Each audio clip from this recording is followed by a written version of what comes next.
All right, we're back. We made it. We're here. Craig's Hi, joining Cr'aig. us. Chris is joining us. We're the Grumpy Dungeon Masters. I'm Jay. I'm Christopher. There, I got through your intro. That way you don't complain about it, Now, 2 minutes in. you're supposed to introduce yourself as Grumpy Dungeon Master Jay, and I'm Grumpy Dungeon Master Christopher. See, I knew you'd find something to bitch about. I know. Well, you'll get it right someday. It's only been 2 years. Yeah, yeah. Yeah, when we're doing this and I'm 75 years old, which is like, 3 or 4 more years, I think. Yeah, I Then think so. yeah, then I'll get it right. I mean, I don't know. Like, if you have you started a gray yet? I mean, you're in your what mid Oh, I'm 40s? I'm definitely graying, yeah. Okay, because like not to get 100% personal, but you're a ginger. Okay, you Yes. got red hair, a red beard. So does Adam Savage. Okay, Yeah. another very famous ginger, red hair, red beard, and like he started going gray, and now he's just ghost white, all his hair, I'm and I'm looking forward to that day. he just looks like he went flip from like, hey, I'm a young guy in my 40s, 50s, I'm an old man in my 70s, and he's still 40s, 50s. So, Yeah. He um, got the Johnny Knoxville treatment. When they were filming the last Jackass movie, they started it, and Knoxville had like brown hair with just a little bit of yeah, gray in it, and then they had to take off for a year because of COVID. And then, like, you'll see him halfway through the movie, he just starts showing up with stark gray hair. yeah, it's really weird. So I don't know if that's going to happen to you. I don't know if that's going to happen to you yet. I Yeah. mean, my Uh, family doesn't go gray until much later, and then it's very slow. uh, Um, yeah. I don't know. My dad and brother, they both went gray pretty early, but they also had, like dark brown, almost black hair. yeah. So, whereas me being a redhead, I probably have started graying about the same time they did, but it doesn't really show up as well. Then you could dress up like a wizard for real. Yeah, that's right. That's what I'm looking forward to. As soon as I go full gray, I'm just growing my beard out. It's going to be like down around my navel. It's going to be awesome. Start calling myself Gandalf. Every time I go to a restaurant and they ask me for my name for seating, I'll be Gandalf. No, you should just go as Magnus. People aren't going to question it. Yeah, but every that's not really a joke, though. I mean, It is to you. it is, but it's such an inside joke that nobody else is going to get it. But Gandalf, like, when they announce for seating, it's like party Gandalf party of four, Gandalf party of four. That's what I want. You could do Merlin. Oh yeah, Merlin would work. Merlin would be a Yeah, good choice. I think Merlin would be funnier than Gandalf. Yeah, okay, that's fair. Either name works, but yeah, we could go with Merlin. There's the Synergy's the store that I always talk about it forever. There's another store here called the Green Dragon, Mhm. and it's you. And I think I mentioned a few times on the podcast. It's the very like the musty smelling Yes. game shop that Yes. everyone goes. Oh, this is a game shop. I can smell the nerds. Yep. My Um, kind of place. and it's run by this really old dude, first edition, second edition kind of D&D player. Um, and he's an old guy. He's got like his hair in a tight ponytail. Oh yeah, His I know his exactly the kind you're talking about. yeah, his real honest to god name is Beowulf. So you walk in, you're like, "Hey Beowulf." That's just weird saying that. All right, bye. That is a little weird to say that. Calling somebody Merlin for real would be a little weird. I know, it'd be great. Like as a nickname, oh, all right, that's cool. But knowing that that's what's on their driver's license, I give nicknames to all my players to the tables, especially with Adventures League, because I can't remember everybody's names. yeah, Um, so there's one girl I call Unicorn all the time because she wears a unicorn headband. yep, Uh, and there's one guy that started showing up that I called Bugbear because I couldn't remember his name or what his character was, but he was playing a Bugbear for some reason. So that just stuck in my head. So now he's just Bugbear. And like he makes played a new character. He's like, "Hey, what's your character's name?" He's like, "Oh, it's something or other." I was like, "Okay, Bugbear." Everyone's calling him Bugbear now. So that's how it begins, man. that's how it starts. Yeah. That is how it starts. I mean, the nickname I've had for God decades at this point. Yeah. But I got that nickname because I was hanging out playing Magic the Gathering with another guy who had my exact name. So it And got on real confusing. Oddly enough, one of the DMs that came out to DM for us for the Grumpy Dungeon Master tournament was also named Jay. So I think it's a kind of like a most dungeon masters are named Jay. Yeah, and the other guy that he was a dungeon master too. We played Yep. Magic and D&D together and Shadowrun and a bunch of other games. So 3 out of 10 dungeon masters are named Jay. Apparently that's a thing. So So what's what going on in the D&D world? I don't know. I was going to ask you what you did this weekend. Now we're gonna talk about that a little bit later. I want you to bring up a topic because you haven't had any topics recently. I have had topics on every single podcast. I always have topics. You know this. Mm-hmm. My top. I have the reason I'm asking you to talk about what you did this past weekend is one of my topics piggybacks off of your topics. All right, all right. I'm sitting here with a Dragon magazine article from the 1980s that I want to go over with you, but I can't until you bring up your topic. All right, fine. My topic first. I hosted a Dungeons and Dragons tournament over the weekend. Spent way too much money getting this thing set up. The banner looked awesome though. I hope you still have that. I still have my banner. Yeah, I actually purchased it a while ago, Okay. but um, I had a so just all the problems that I had working up into this. I needed to buy more stickers, which wasn't an issue, but I had to get them. So I talked to our friend from the LARPs and Bedazzle Unicorn stickers. Is Mhm. that the company name? Bedazzle I Unicorn. I actually don't know, but that sounds right. I think that's what it is. Um, she made more stickers for me, which is great. I ordered more dice from Chessex, and then I got a message from them saying that the dice that I ordered won't be here until August. So I had to go out and find backup dice for the tournament because I specifically I wanted to have new dice for the tournament. Yep. So I got to change that plan a little bit and I had made a bunch of very specific D6s that when I got them are fucking huge. They're about as big as a D20. Okay. And I got those dice. I was able to give everybody 4 because it was actually I worked them into the adventure themselves. So I was able to get those done, but it cost a lot of money for dice than it normally would have. I custom ordered a bunch of dice boxes for the group that won, Yes. and that was fantastic.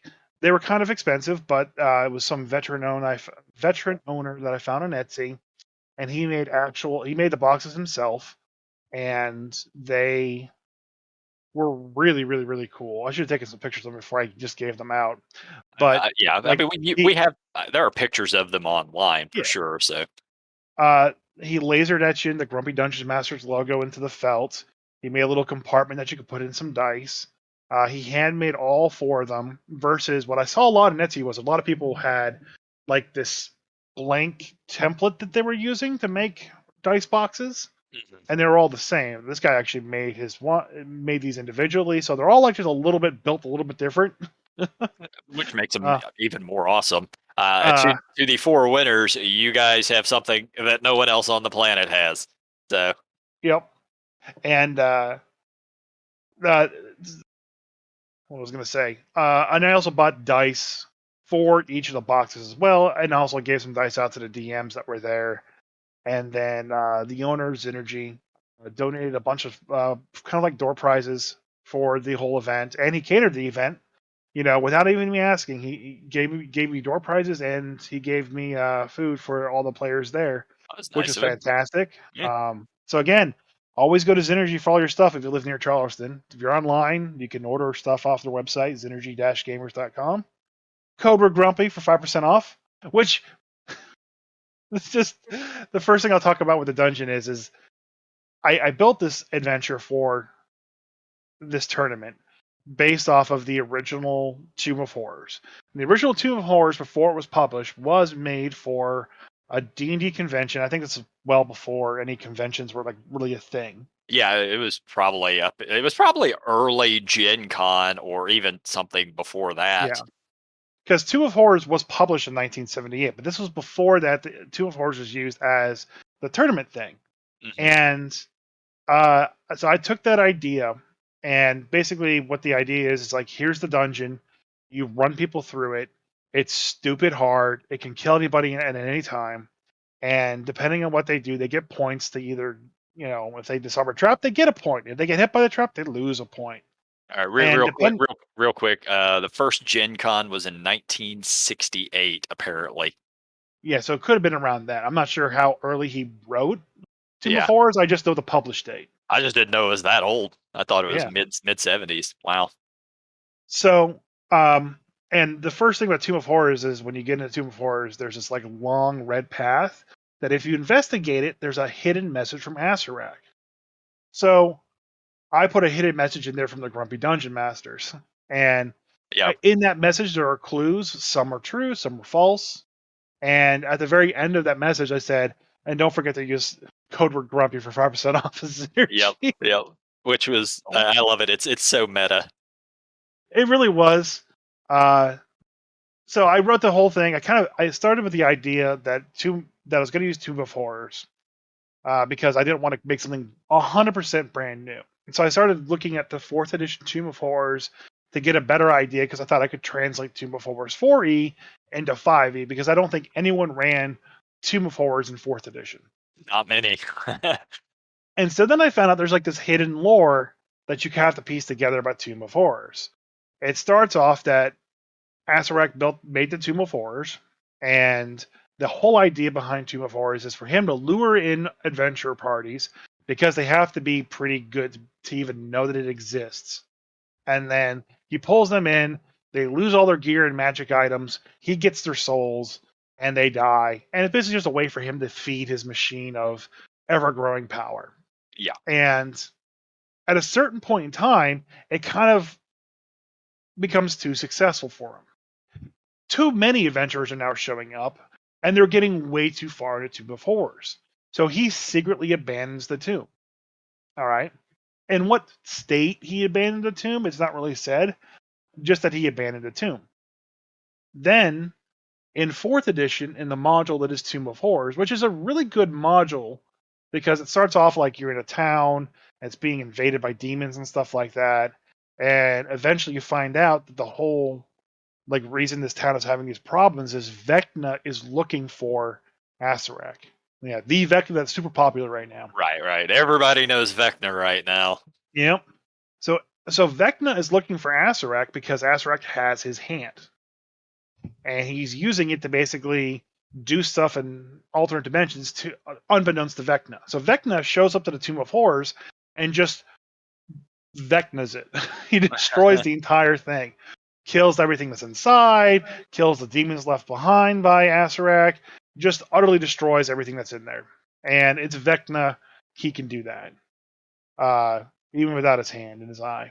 Yeah. Well, And like Vecna is demigod pretty much by that point. So no, by that point, yeah, he's demigod, fallen from uber god status.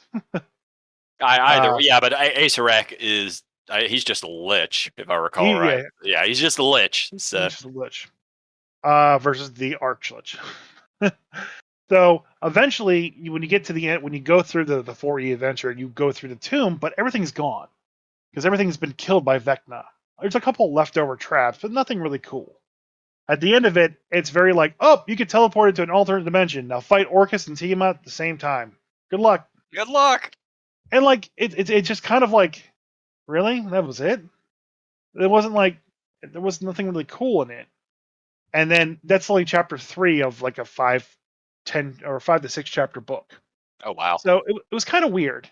It just didn't feel right for me to rewrite that. But, and this is what I pitched to you, what if after Vecna went through and Tomb of Horror laid in shambles, and the town eventually, picks up and leaves because they don't want to be anywhere near the Tomb of Horrors because Yeah, that's just who would? bad juju.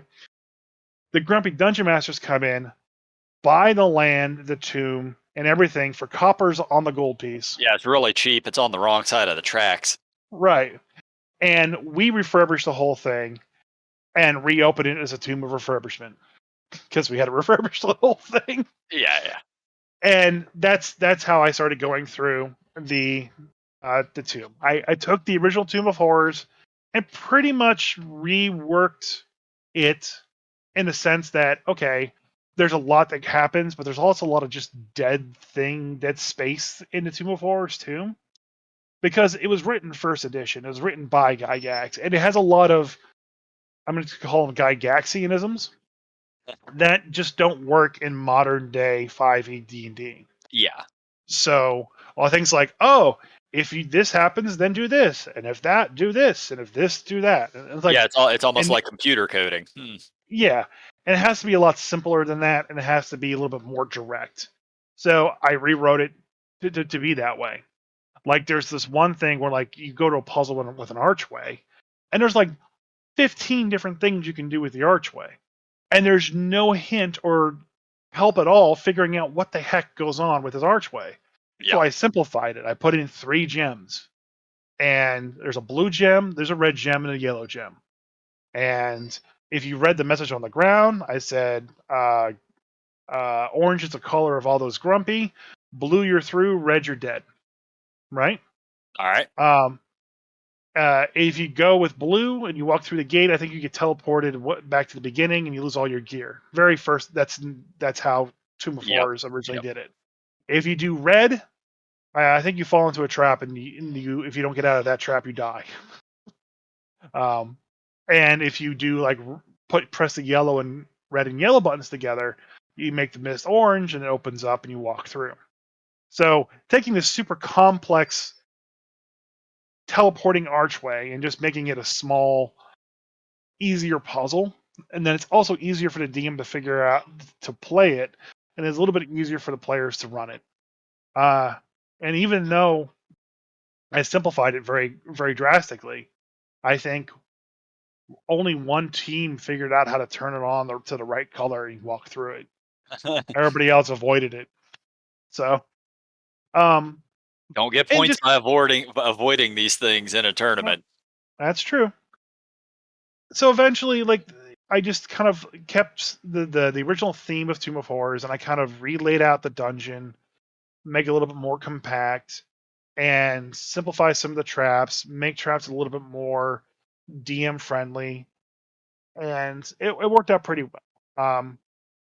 I'm planning on now to I'm going to turn around and just modify a few things, correct a few errors that I found in it while people were running it, Yeah. and I'll probably publish it for free on DM's Guild, so anyone can go there and pick it up and just download it and get all the maps and stuff and play it yourself. But overall, I kept very heavily to the theme of Tomb of Horrors for like the first half, and then the second half it gets super super complicated. Did So anyone get to the second half? no, Okay. Yeah. one team made it to the final room, and they literally had 30 seconds left in the tournament. Now the final room isn't actually the final room. There's a whole second level to the dungeon, Right. but they failed to find the keys needed to open the door to even get to the second dungeon. Okay. So, I mean, you can actually sit through and play through it. It'd probably take about 2 sessions to It play might, through it the whole might thing. it might be a thing I do at some point. Just run it for a weekend or something. Whenever I Yeah. need a one shot. One of the rooms I had in there is I put it like a resting room where the players could rest, eat some food. If they ate some food, they were warned there'd be a point deduction. And I had Cr'aig there, Cr'aig and Flicker. And I forgot to put any description of what Cr'aig was. Like, I didn't say he was a half orc barbarian. Right. I just said Cr'aig the Bard. Okay. Okay. And it was just an oversight on my part because I had the token. It's like, oh, he's a half orc on a token. That's fine. Yeah. Did you tell So them what Flicker is at least? no. Okay. Even better. Well, the Flicker was a fairy. That was stated. Okay. That's what I meant. But the 3 DMs that played it played Cr'aig the Bard in 3 drastically different ways. Yeah, I would imagine so, especially if they haven't listened to the podcast. Um, I may have I may try to get the DMs on. I'm going to try to work on that. So just interview them just to have fun Be for fun. one of the future podcasts.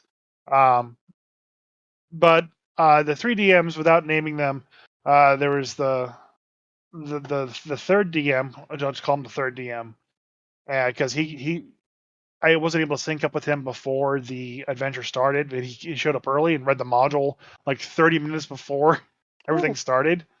So congrats to him for being able to handle that. Yeah. The other two I was in talks with for a little bit, and I was able to give them the module ahead of time. One of the guys was Jay, as I mentioned, Yep. Yep. Not and me. the other guy is just a young Tom Selleck. Yeah, I did see a picture of him finally. Yeah, yeah, you're not wrong. Kind of looked like Tom Selleck. It looked like a young Tom Selleck or like Henry Cavill's younger brother. Yep. Um, whatever. So he's the most handsome DM on the East Coast, and I say East Coast because I know Joe Magnell is on the West Coast, so can't Fair. be the nation. But it could be Joe Magnella's brother. I don't Yeah, know. Maybe a cousin. might be Again, related. Yeah, yeah, maybe. some of the same genetics. Yeah. So, uh, so that guy, Mister Young Tom Selleck, he played Cr'aig with like this kind of like deep, like very professional, like announcer voice. All right. Jay, who was a DM who wore a wizard cape the entire time, so very, Perfect. very Jay thing to do. Uh, he uh, he played him like this ecstatic old wizard. Okay. Eh. And the third DM, he kind of played him just like this chill guy, like, hey, we're gonna play some music, yeah. And it was just three totally different voices and personalities. It was great seeing how they knew nothing what Cr'aig was, and these DMs were able just to pick up at a personality point and just run with it and make it all their own. It was fantastic. So I will tell you, with all of the campaign stuff I do, and all the campaign stuff my buddy Johnny does, because I know we've mentioned Noodle, and honestly, we run a lot of NPCs that are sort of just variants of themselves. Like there's a Noodle for everything. So at some point, it's headcanon to me now that Cr'aig is actually all three of those. It's just in different timelines, or yeah, some like there's different versions of the Flash. Well, now there's just different versions of Cr'aig. Yeah. And what's interesting about that is like that's one thing like I have raw problems with. Like whenever when I play an NPC, they always just turn out to be kind of like this sarcastic, snarky dick. Like Yeah. if I have to come up with the NPC on the spot, like that's what it turns into. Like oh, Yep. I'm better than you are, haha, kind Well, of thing. I have two modes of NPC. I have good guy NPC and bad guy NPC. And bad guy NPC is generally exactly what you just described, a snarky dick that everybody's gonna hate. And then good guy NPC is just a guy who's there to give them information and help them along the way. Yeah. And I really need to work on my NPCing. It's the I, worst part of my games. it honestly put me to shame. I was like, man, I'm really bad at this comparing to these guys. These guys are doing a fantastic job. Um, so overall, nobody died, which was really kind of disappointing. Uh, Fucking 5e, man. there was a lot of times where people almost died, and there were a couple of traps in there that says, "Hey, this reduces you to 0 hit points. You're just dead." So like, but there's a lot of traps too that are just like, "Hey, you take 20 damage. Haha, move Yeah. on to the next part." So there was a little bit of like maybe I could have made it a little harder, but I already thought it was too hard to begin with. So And apparently it wasn't. well, I mean they didn't get through it, which was good. Yeah. They still ran into that 4 hour timeline and had problems, which is what I expected to happen. Yeah, So but I would imagine that it did work out, death or no death, you still were able to determine scoring without any issues. yeah, scoring went perfectly fine. There was one ingenious thing that I wish I would have thought of ahead of time. So one of the lines that I mentioned in the message at the very beginning of the dungeon, Mhm. I put in there, "Don't touch the Grumpy Dungeon Master stuff. Like, don't Yes, I touch our remember that. stuff." So I had that in there, but I thought it was too cryptic because the room that I wanted it to be mentioned to was a room full of mimics. and there was a sign in there that says "Don't touch our stuff." Yeah. Sign the Grumpy Dungeon Masters, and I'm like, this is too stupid. So I changed the sign to say, "Take this and leave." So what Okay. two teams did is they pried the sign off the wall and left the room. All right. I love it. So I didn't foresee that happening, and that should have been a point. Yeah. No, you can't add it as a point now because Right. we've talked about it on the podcast and everything. But no, that absolutely should have been. That's brilliant. Yeah. So it is what it is. It was a lot of fun. Everyone had a great time. The team that won was called Team Happy Birthday. They didn't sign up for the tournament, but they just kind of like these guys showed up and said, "Hey, we're here for the tournament." I was like, "Oh, okay. All right. Uh, are you this team or that team?" I was like, "No, just our friend told us to be here." I was like, "Oh, okay." And like when he showed up, I think it was his birthday, and he's like, "Yeah, we're playing D&D for a birthday." They're like, "Okay." So they just played through the whole thing, and they're the ones that won. So congrats to them again. Wasn't even planning on it. Just sort of worked out for them. Yep. So it was quite fantastic. I really want to see someone go through the whole dungeon to see if they could actually do the whole dungeon, because the final second level has a fight that I want to see happen. Like there's there's a I probably shouldn't give any spoilers. no, yeah. So there's a CR16 monster that I kind of dialed back a little bit Whew. in the dungeon. Just I took away its resistances to things. Yeah, Okay, what level were these guys? 11. Okay, that's doable then. That's doable. But then the final boss is a CR15 monster. Now the final boss is like, again, post all the traps, spell usage, Yeah, gear destruction, you have all nothing that stuff. left. Yep. You have nothing left. Can you beat this guy? And he's a final monster, the Grumpy DM summon. So I'm very curious if someone can actually get through the whole thing. I hope that don't even tell me if I'm right, but I hope that it's Master Blaster. It's just me riding on your back. No, it's not that. Just have me like strapped onto your back. I'm throwing magic and you're just hitting them with hammers and stuff. Unfortunately, it's not. No, Yeah, I yeah. It's, it is now. Haha. So overall, they did it fine. There was a couple, like I said, I kept a lot of stuff that was original Tomb of Horrors in there. Kind of like the maze and mystery part of it. mhm. And was one of those original things that stopped one of the teams. Like they could not find the way forward, and because like it's just very unintuitive how you move forward from that point. And it's one of the original Gygax traps per se, Mhm. traps in quotes because there's no real trap. But it stopped the whole team. They could not progress at all because they couldn't figure it out. So it's kind of fun and interesting to see that it's still an issue to this very day. Yeah, and I mean that is sort of the design of those things, though. Yeah.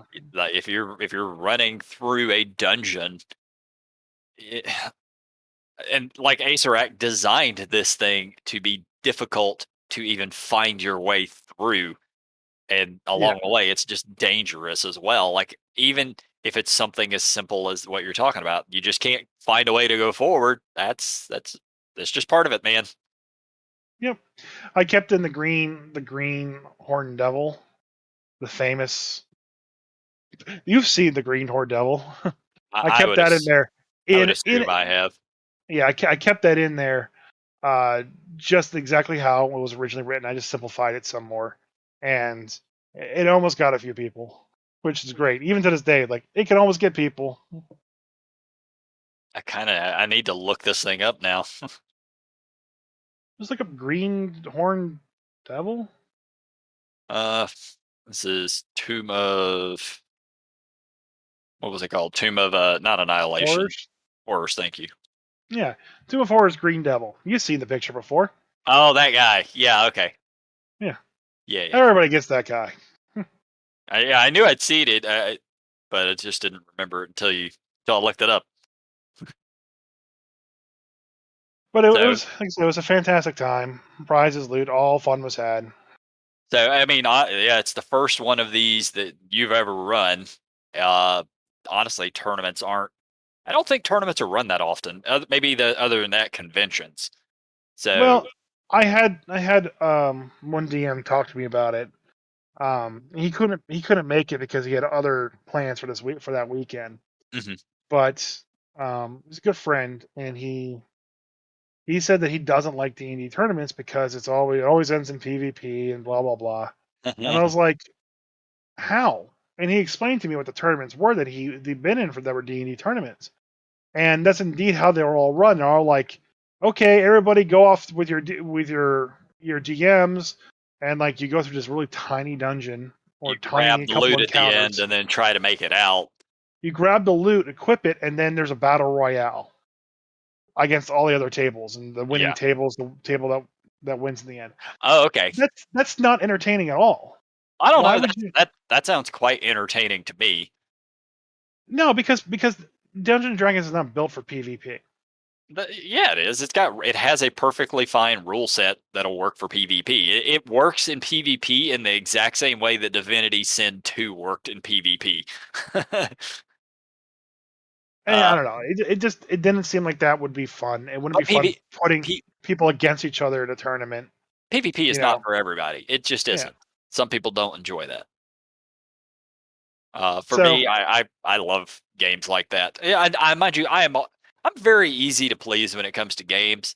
I will just as happily play what you ran with no PvP, or I will just as happily play it with PvP at the end. Or hell, just make me a character, throw me in an arena with a whole bunch of other people, and duke it out that way. I'm good. throw me in arena. Yep. D&D is not necessarily balanced for PvP. Right. Yeah, just like if you're 11th level, yeah, a wizard is probably going to have a much better time of it than say a fighter. Just yeah, like certain games aren't necessarily balanced for that. Yeah. Hadn't really thought too much about this. A rogue would have a very hard time, I think, in PvP just trying to get sneak attack bonuses if you don't have teammates. Yeah. The 5e is not D&D is not made for PvP. I've always told the story of what happened in PvP in my 4e game that I had at one time, and it just doesn't work. Like the math isn't there. Players do too much damage. Hit points are too small, and it works versus monsters because they have a lot of hit points you can kind of whittle your way through, and you have a combat session because of that. When PvP starts to happen, it's like, okay, you throw a fireball, everybody dies. Not at Yay! 11th level. No, At 11th then it's a level, different nobody spell. dies. Then it's a different spell, or the At 11th fighter level, there are no spells you're going to throw where somebody dies. goes off on his multi attack action surge multi attack, and there goes a player.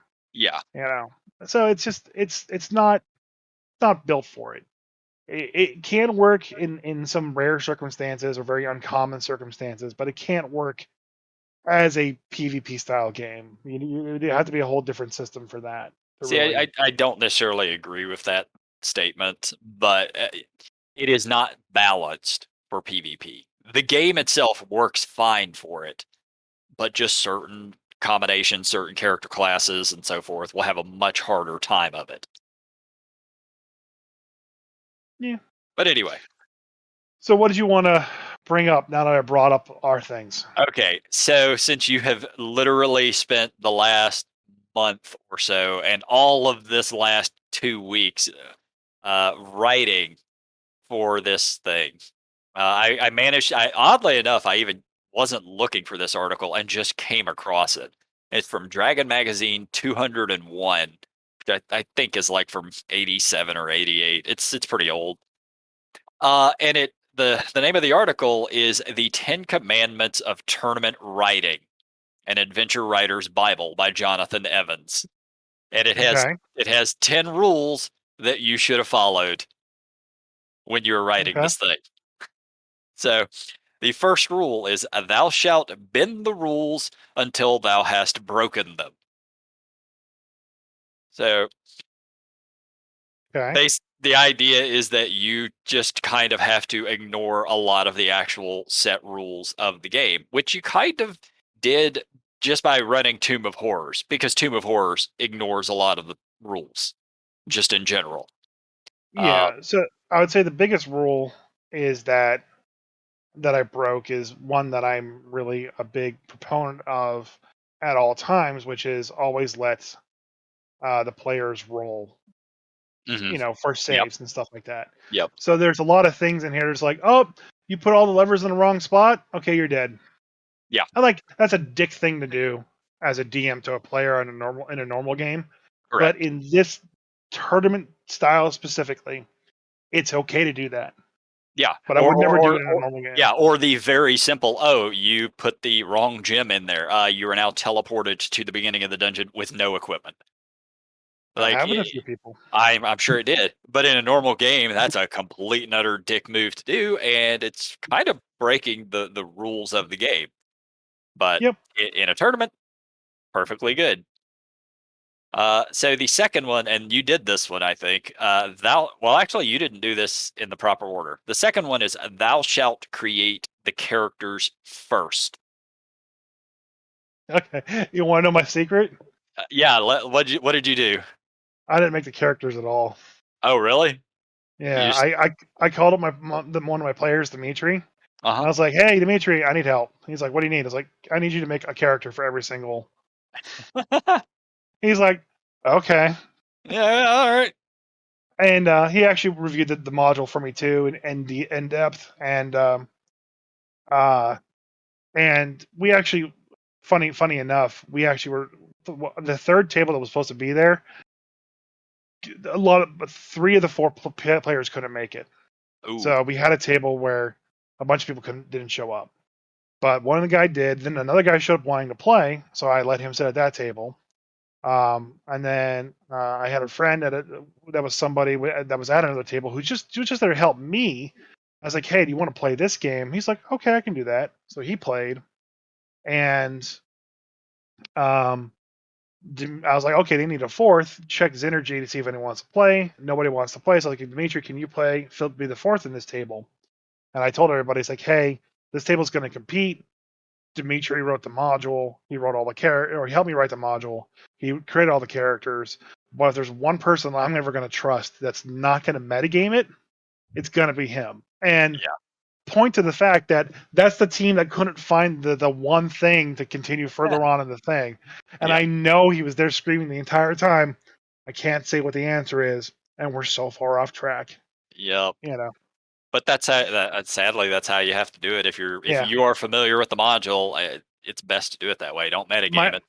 and my favorite thing was too is like what just to kind of prove the point.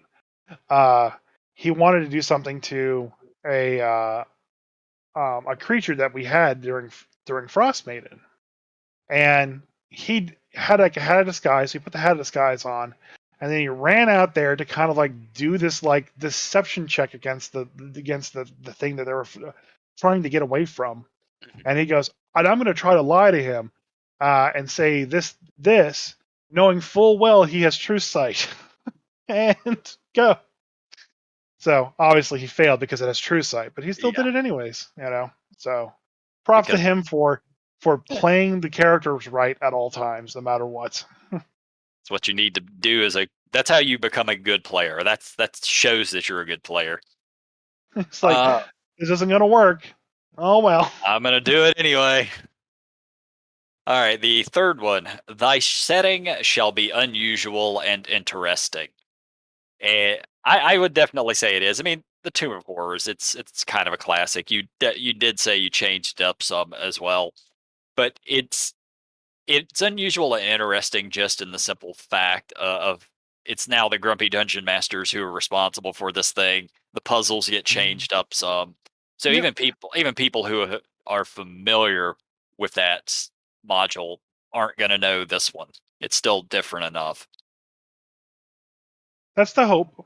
That's the hope for sure. Yeah. The fourth one. Thy plot shall be neither too simple nor too complex. I don't That's even one know. thing Yeah, go that's ahead. one thing I'm gonna change a little bit. when I publish it is that I didn't really say why the players were there because they were there just to compete in the tournament. Yeah, So I just kind of have like a throwaway statement saying that you stand in front of the tomb, letter in hand, that go through the tomb, yeah. Well, invited there by the grumpy dungeon masters. next time you could even give like the whole details of, hey, we found this dungeon. We're pretty sure it used to belong to Vecna. And before that, it belonged to Acerach, but we found it and we spent a lot of money fixing this thing up. Yeah. So I'm gonna change it just a little bit, because there is a nice intro that I forgot to read to everybody, Mhm. which pretty much states that. I just forgot to read it to the group before that ahead of time. So a couple of them were wondering like, why are we here while they were going through the dungeon? Right. Yeah. So you got to give them a reason for at least being there, even though it is a tournament and it doesn't really matter. It's still Yeah, it's a yeah. purpose is a thing everybody needs. Yep. Let's see. The fifth one: thine enemies shall be worthy. So obviously, you don't want to make them too difficult, but they need to be challenging. I think they received an appropriate challenge, and they Yeah, did, yeah. and they showed up to play. So that's that's great in my book. The next one, and this one actually ties in kind of with the one I just read, but it's thou shalt have a witty, reasonable, and balanced encounters. And the fact that nobody died, but there was multiple instances where it was close, as well as there are some, oh, you go to 0 hit points type traps with possibly some that you're just instantly dead. But it didn't seem to be overwhelming because nobody died from anything. Sounds like it was pretty well balanced. Yeah, I mean, like they all got. I mean, the whole idea is to eventually make your way through it, so you can't make it so hard that they have no chance at all. I mean, Yeah. that's real easy to write, but then it's not fun. Yeah, So if every encounter is just, "Oh, you're all dead," that's not fun for anybody. yeah, Or if every single encounter is as simple as, "Oh, we're just, we're gonna smash our way through it," that's not fun either. right. I think I struck the right balance with it. I was very happy because a lot of people didn't have gear after the first couple of rooms. A lot of people were out of spell slots by the end. Yeah. A lot of people had to eat the food at Craig's club, because they had no more healing hit die left. So, I'm you know, guessing the food healed them. yeah, healed them to full, but there was a point reduction to Right. eat it. That's a really good thing to have in there though, because that's a tough choice to make, man. That 1 point could cost you victory, but not being able to heal could also cost you victory. Yep. Difficult choices. This is an interesting one. Thy scoring shall be fair and balanced. And I followed. I don't know what it wasn't the tomb. It really technically it wasn't the Tomb of Horrors scoring system that I followed. Mhm. It was for another tournament of the same vein in the same 1970s. Um, and it it followed the same style. Like if you touch a trap, or you may lose points. If you disarm the trap, you may gain points. If you do something clever, you gain points. And I followed that style, but again, because the dungeon was simplified, a lot of the point distribution was simplified as well too. Yeah. Um, so a lot of it was like if you enter this room, you get points. If you don't attack Cr'aig, you don't gain any points for not attacking Cr'aig, but if you attack him, you lose points. Yep. You know, And you things might get things like killed that. too. No, I don't. There was nothing to get killed by in that room. It was just a I mean massive point Craig. reduction. Yeah. Like Craig and Flicker might have killed you. No, they get teleported out immediately, Oh, okay. and that has even more dire problems that occur because then you can't like do his whole event and you lose out points that way. I got you. So you lose points for hitting him, and then you lose points for not being able to do his little quest. Right. So there's a couple of things like that. Um, but yeah, so I try to follow that thing and like you know reward them for being clever. which is Mhm. why the people who pride the sign off the wall should honestly get a point for that. That would have been really good. But there was an idea of where the DMs could award free points when they deemed it fit.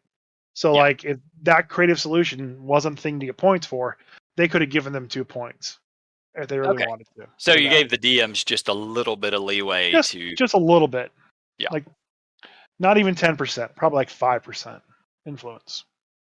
yeah, which doesn't seem overwhelming. Nope. All right.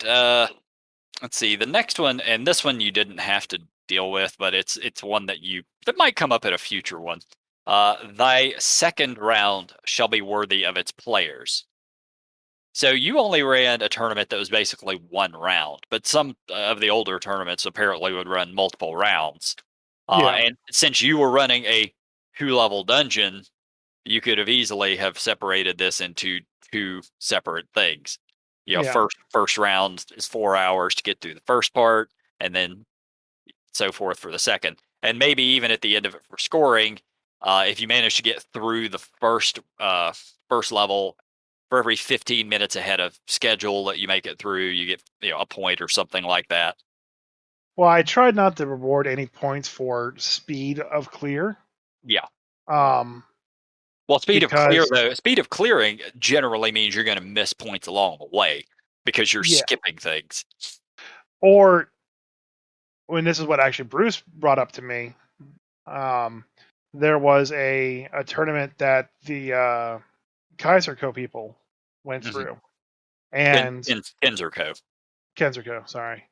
Um, they the team found realized that opening a door to a room gets you points, so they just speed cleared the dungeon by opening all the doors, all the rooms, and never going in any of them. Yeah, but if you do that, you're going to miss out on points and gear and everything else within those rooms. Yeah, but in that scenario, they still won just because they opened enough doors. That's why you don't give them a lot Yeah, of points for doing that. I'm not saying they don't get anything, yeah, but it shouldn't be enough that you're going to win the tournament. You should be missing out on enough points if you're skipping those rooms. yeah. So I mean, but all in all, I think if I could do 2 3 hour sessions, people could clear it, and it'd be Mhm. very interesting to see how far they get. Makes sense. Let's see. Number 9, thou shalt make it fun for the game masters. And this goes without saying, just being a DM. I know if I'm not having fun, my players aren't going to have fun. Yeah. So if you're a taskmaster overseeing one of these tournaments and your DMs have to do things exactly this way and they can't have fun and you don't want them to role play, yeah, that's just not going to be fun for anybody. So yeah, I would say in Tomb of Annihilation, Tomb of Horror, there is zero role play happening that entire Yeah. time. It is just a grind. And like I said, my guys at least had a chance to role play Cr'aig, how they wanted to. Uh, there was this is a very last minute addition, but I threw in a plant called Steve. All That's right. at the very end. I kind of like had this empty space at the bottom of the map. I was like, what the hell do I do with this? So I threw in a plant that gave away like a really cool thing. May have been a secret, may have been an item. Who knows? Yeah. But you had to tell them a story, and you had to pass a really high performance check to get it. Okay. And the team that won, got to him and actually were the only ones to actually interact with this guy. And they all rolled a 3 on their performance check. Oh, Every single person at the table rolled a 3. 4 that chances. that They all sucks. rolled a 3. What is that percentage of mathematics there for that Oh, happening? look, I'm the guy who barely passed high school math. You're asking the wrong dude, but I know the odds of all three separate individuals rolling a 3 at the same time is astronomically low. 2 plus 2 is 5. Quick math. Yeah. No, it happened to me a couple times last night when I was playing D&D. I was playing my barbarian, so I have advantage on a lot of things. And at least two separate times on both dice, I rolled the same number. Eh, I'm like, and of course, it was always a low number. It was never double 20s or anything like that. how it goes. I know, right? Double twos my ass. I actually used my inspiration to re-roll that. All right. So there's one last thing, and this one I'm just going to read it for you. Thou shalt beg, borrow, or kidnap a good editor. I I You didn't get really tried. You I didn't tried. get the chance to really get a good editor to go through. My wife went through and fixed a lot of the problems. And funny enough, I gave her, because I was under a time crunch, I Yeah. gave her like the draft I was working on. And I completed like rooms, I think 1 through like 16 at this point in time. Mhm. And there's like 24 in total. And so she went through and was looking through my stuff. And then she hit the part, I didn't tell her to stop, like where I had No. stopped. So she kept starting looking through the stuff that I was going through. It's like what I had done originally is I actually exported Tomb of Horrors into a Word document and kind of was just hitting it point by point as I worked my way down. So then there's this flip from when it came to my writing style to Gary Gygax's Right. style. And she's getting there and she's just like it's like a fountain flow of just red pen, as you know, that kind of like thing from school. And she comes to me and goes, "Did you have a stroke while writing this?" I was like, "What?" She goes, "This is horrible.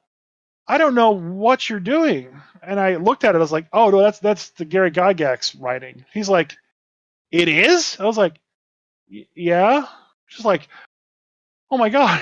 She like almost had an aneurysm from correcting the original work. I was like, "Yeah, that doesn't work anymore." And I explained, like, you know, we just been talking about how like it just doesn't work if you want to Yeah. read it. Yep.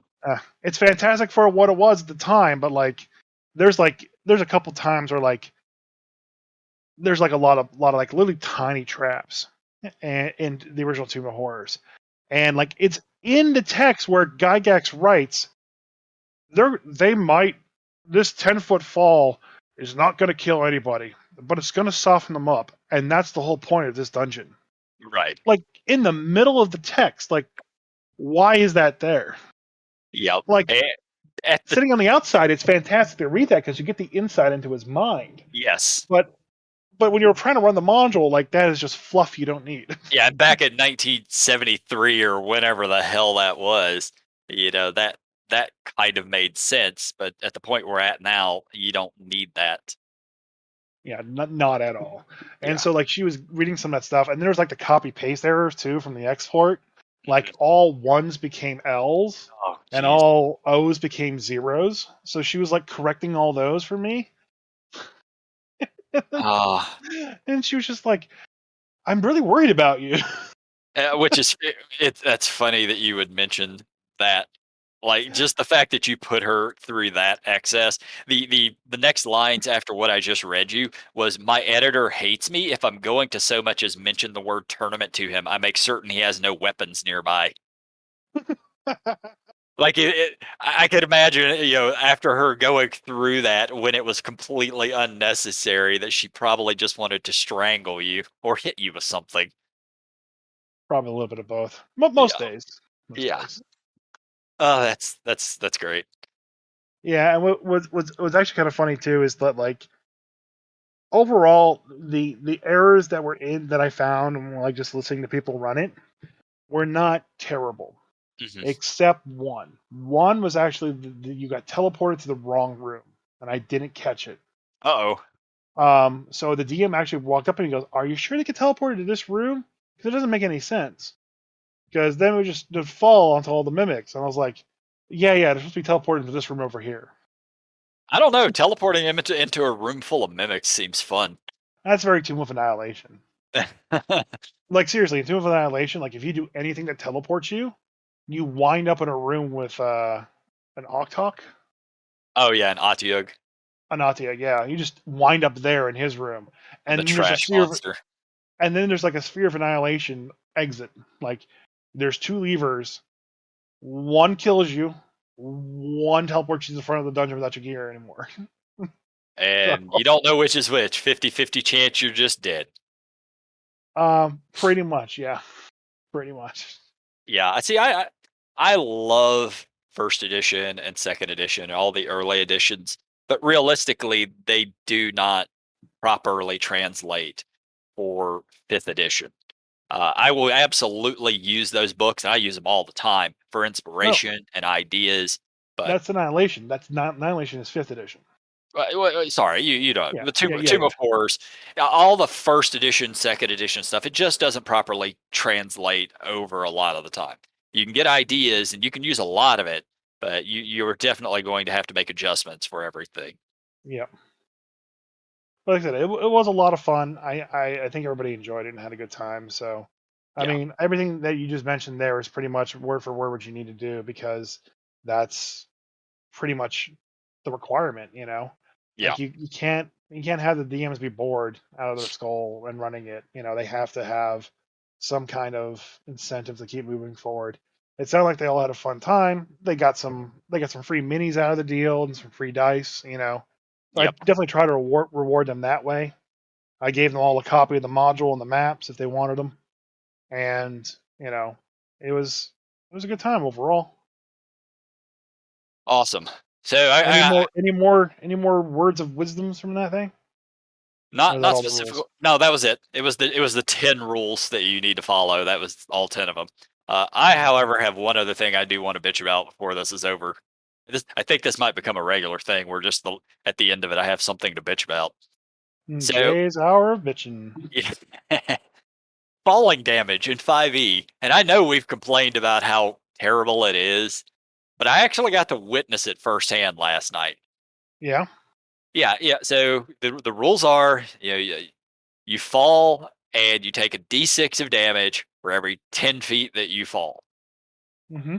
All right, so I am playing my barbarian. I have winged boots. I'm flying. I'm 150 feet up into the air. I am raging because I'm fighting a guy he's on a giant eagle, and Eagle. his giant eagle gets killed by one of my teammates. So he falls 150 feet, hits the ground, takes like 42 damage or something, and is prone.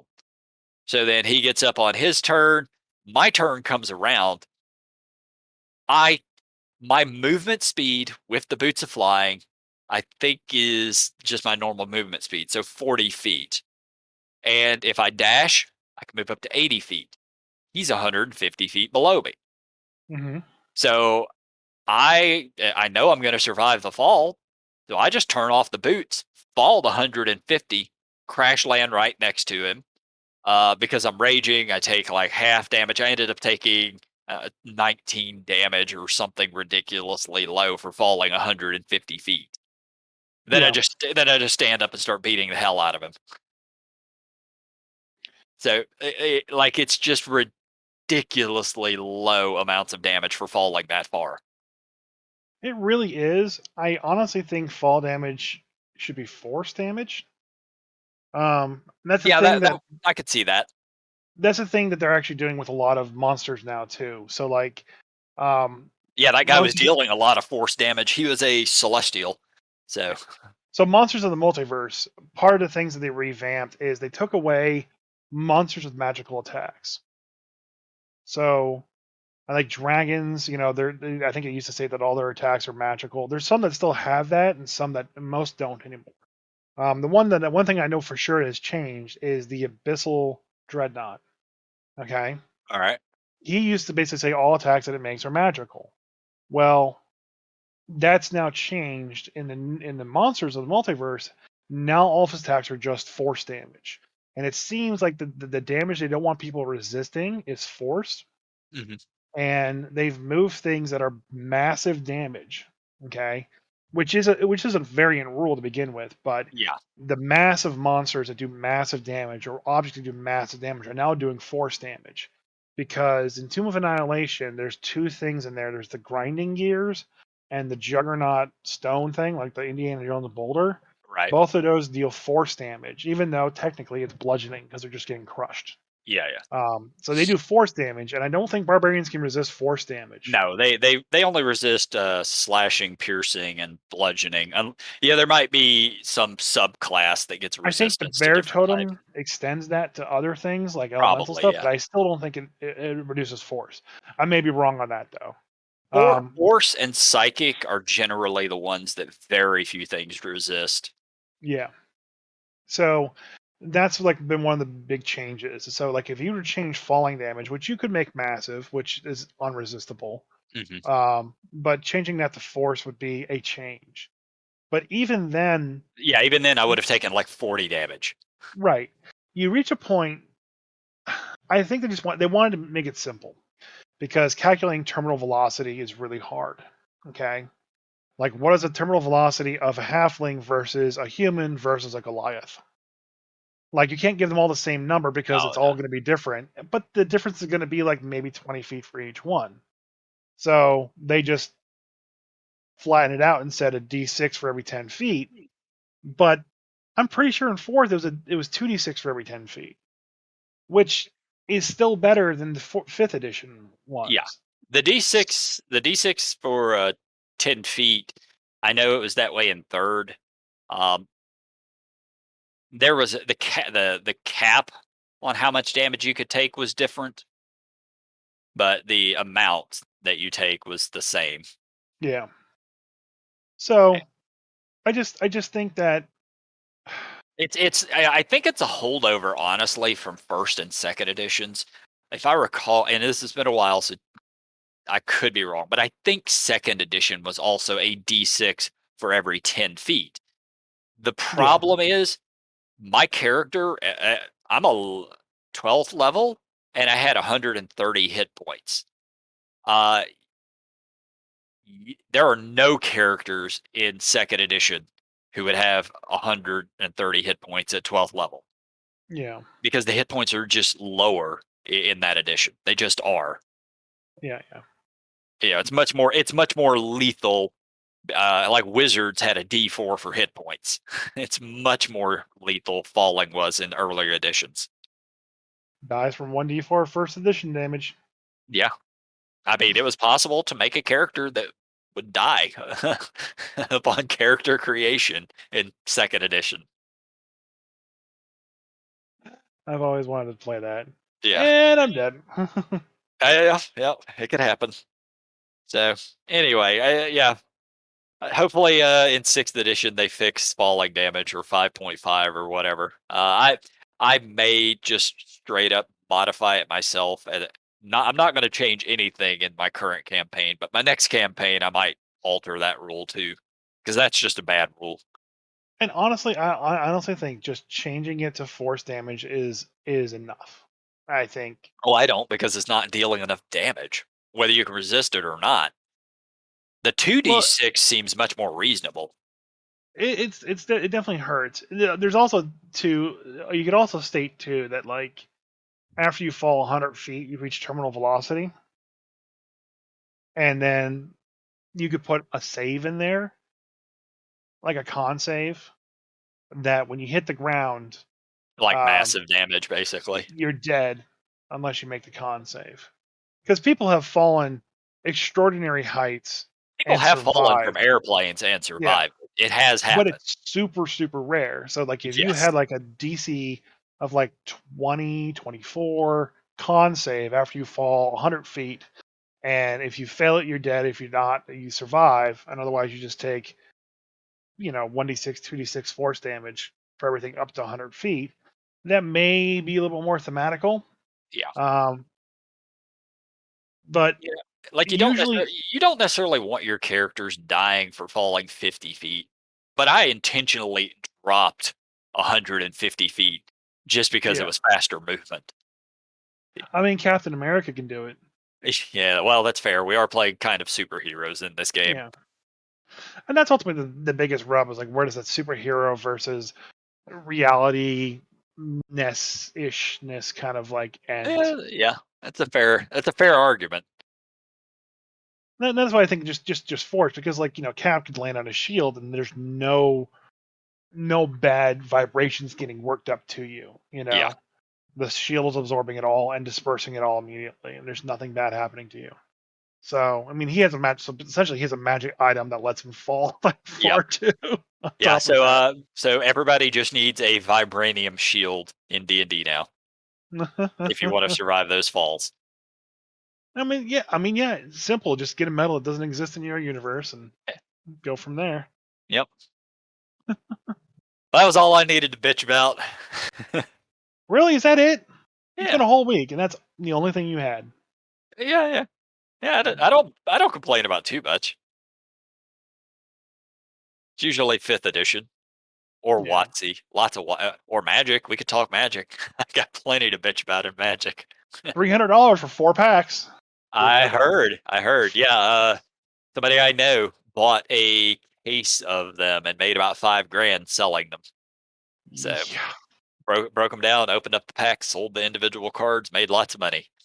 I can't wait until WotC loses their ass on that market. So, but Anyways, that's all. Bye, that's everybody. a different podcast. Bye guys. Bye Craig. Bye Chris. Leave, Cr'aig. Leave.